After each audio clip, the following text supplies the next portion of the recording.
There are very common problems across all companies, what I've seen across the board. Part of it is just, first of all, where are their employees and how much do they cost? Especially when you get outside of your domestic borders, there's a whole new world out there in terms of where these individuals are, what's it costing the organization, how are they impacting the organization, and also from a streamlining perspective, do they have the right competencies of individuals in the right places? So from a global payroll perspective, what we're seeing a lot is still trying to get that governance. And you can go back to some of the challenges from back in the different types of compliance issues that we've had from whether it's a SAS 70 or SSA 16 perspective, and trying to get that audit and control of really understanding what the costs are. And then across the board is, as you get outside of the organization, what are those costs to the business coming in? So really, where are the employees?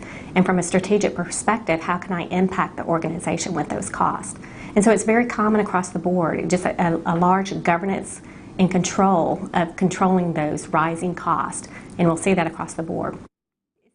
It's a great question. I think one of the challenges that we have with many of our customers are facing is they really don't understand what the processes are outside of their domestic borders.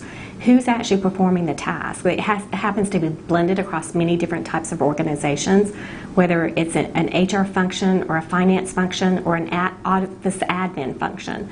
So, that's one of the challenges that we see across the board.